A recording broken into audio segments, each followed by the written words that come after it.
asked them repeatedly, and they had no substantive answer.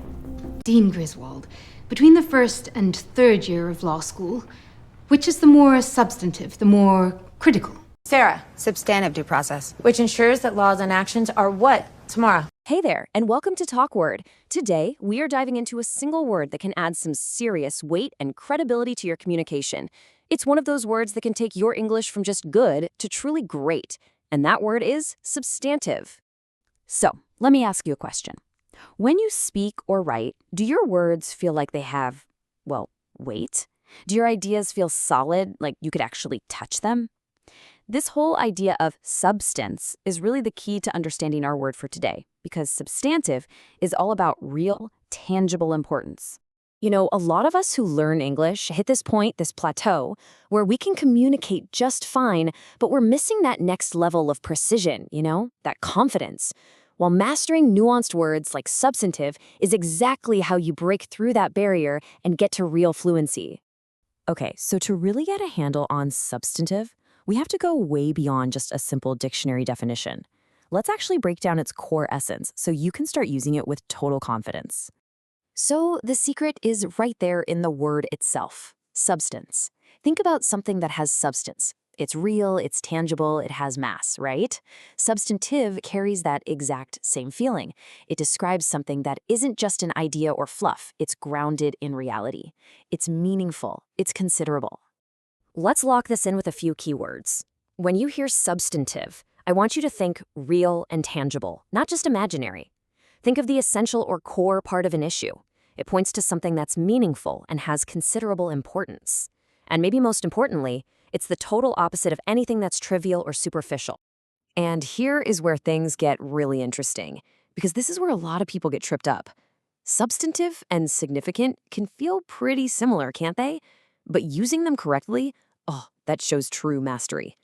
Let's look at the subtle, but really crucial difference. So, here's the trick. You use substantive when you're talking about the actual core of something. It's real-world weight or a large amount, like substantive evidence.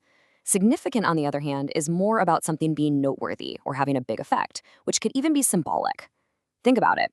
A significant look from a friend is definitely important, but it isn't substantive. See the difference? All right, so theory is one thing, but seeing the word in action is how it really sticks in your brain. So let's look at a few real-world examples to see how substantive gets used out there, especially in more professional situations. So in politics, substantive discussions tells us they weren't just making polite small talk. Nope, they went straight to the heart of the matter, the core, essential parts of that treaty. They were dealing with issues that had real substance. And what about in a business setting? Substantive changes means big, fundamental shifts. We're not talking about changing the font on a memo here. We're talking about major restructuring.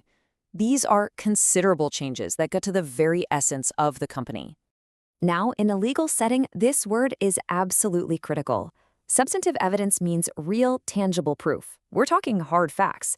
The case fell apart because all they had were theories or weak claims, with nothing of actual substance to back them up. So you might be wondering, why are we focusing so much on just one word? Well, because getting a handle on a term like substantive isn't just about making your vocabulary bigger. It's really about leveling up the precision and the power of your communication. And this right here is the main takeaway. When you can choose the perfect word for the right situation, when you can easily tell the difference between significant and substantive, you just communicate with so much more authority and confidence. That kind of precision is what fluency is all about. So as we wrap up, I just want to leave you with this thought. You've just added a seriously powerful new tool to your language toolkit. Learning a language is a journey, right? So the only question left is, what's the next word you're going to master?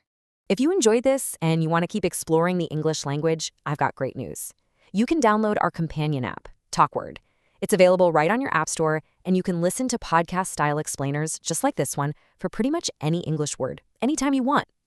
Thanks so much for tuning in.